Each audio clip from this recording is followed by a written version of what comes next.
Mustard Knuckle. Hello everybody, Mustard Knuckle back again.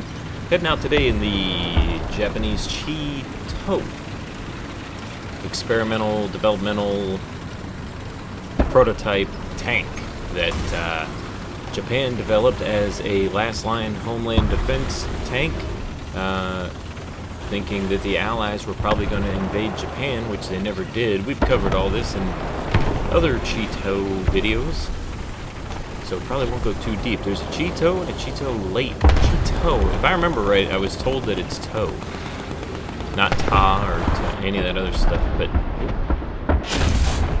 it's got a good gun. The gun is good, 75 millimeters, really high velocity, good pen.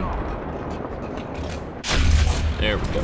And the gun was used on like the Chi-Ri and another gun carrier from Japan, but it was really developed for this tank. And like I said, this one never went anywhere because the war ended. The war ended, and supplies were so short for steel and everything else due to the war efforts of the United States that they never could really get it going. And that's kind of the name of the game in war, is to eliminate the ability to either have electricity, have metal, bearings were huge in World War II, stopping the ball bearing production.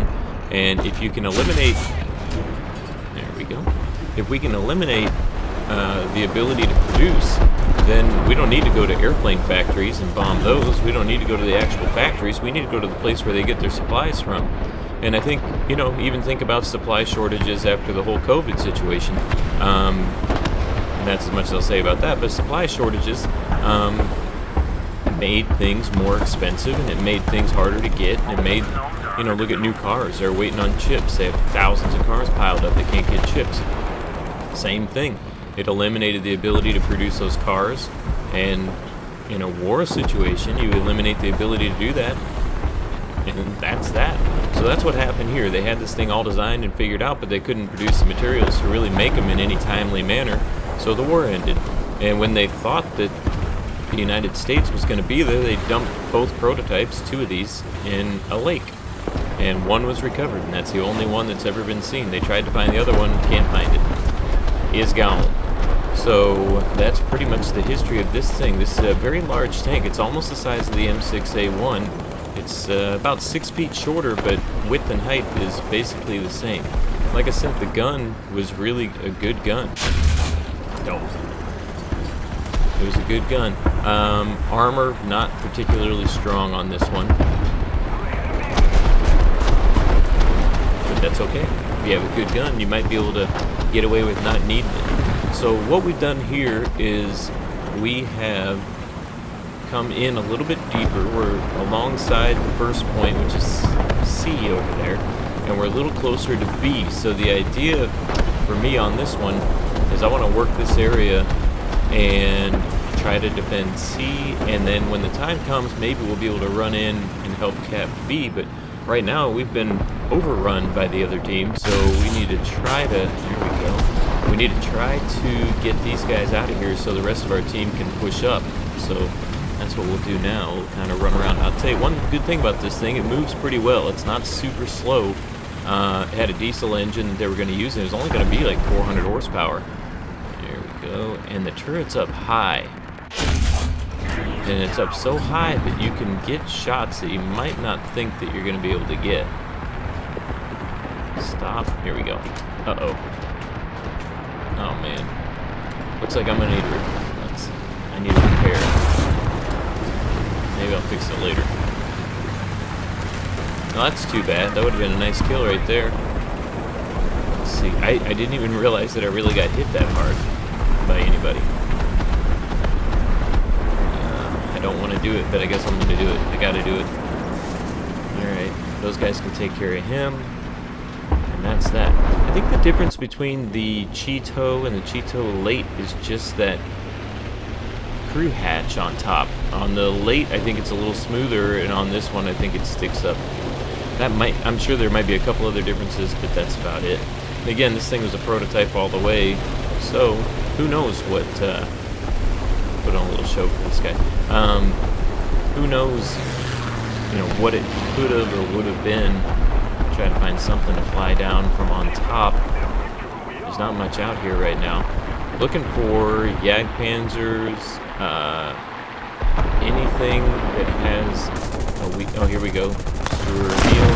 Ah, jeez. I'll keep shooting, whatever. So the Stuer Emil, the Dicker Max, and Nashorn, you really don't want to come from the front. You'd like to come from behind on those things, because if you can go behind them, there's no cover back there, and you can get those bullets in there a lot better. If you go from the front, they have a little bit of protection, and if they're angled just right, you can't get in there. So that's that. Let's get this bomber before he can get in there, hopefully. There's 3 of us, so hopefully between the 3 of us we'll be able to do something here.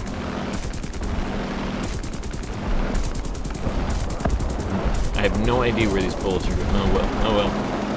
At least I have good teammates that can actually shoot. Not me.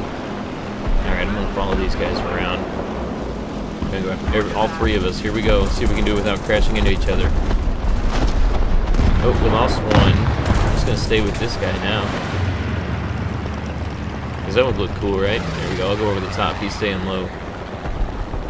Let's see. There's nothing out here. Holy cow.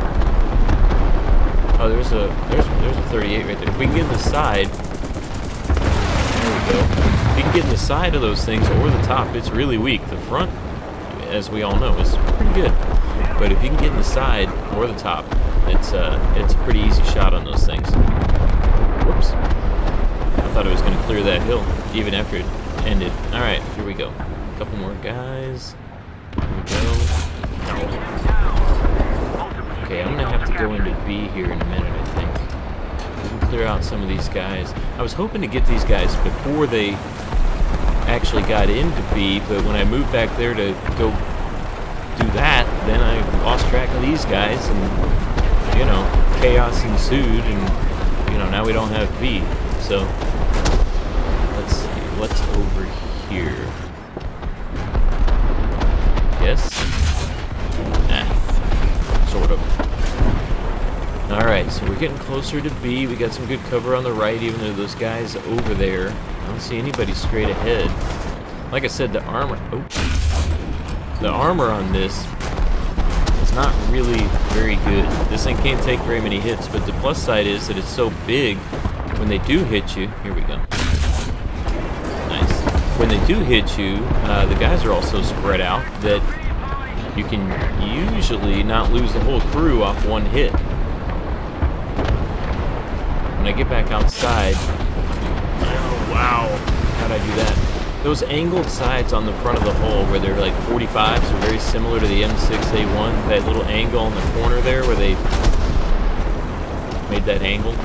If you turn a corner and try to angle the front of the tank, what you're doing is really giving an easy shot straight into that, and it's just like the M6A1. Oh my gosh, running. Here we go. Get low, as low as I can with this thing. Like right now, it's facing right at them. Not now, but as I was making that turn, it was facing right at these guys, and if they did have a shot on me, they could have put it right through that plate. So that's something to be aware of while you're using this, those angled sides. As you're trying to angle the front of the tank, really be careful because you're actually angling that part to face right at them, and it's a really easy pin for virtually anything. So just something to keep in mind on that. Alright, we're pushed through B. We're in good shape. Holy cow, this is a quick game. I feel like I didn't do very much, but I kind of feel like I did at the same time. I'm not sure. Let's see here. Yeah, we're done. Ooh. There, that's a good way to finish right there. I'll take that. Fantastic. That's fun. I'm usually the guy getting shot like that, trying to race across there. Alright, 6 kills, 4 assists. And I got a zone too, so that's cool. Alright, let's see here. 10 hits. 6, 4. You know, yeah. Just a normal game with the old Cheeto. And that's about it. So, hopefully you enjoyed the video. If you did, subscribe, feel free. Like, comment, let me know what you think. Let me know what you want to see. Mostly what I'm doing is just all non-premium vehicles, stuff we can all play. So that's about it. Good luck, have fun. See you in the next one.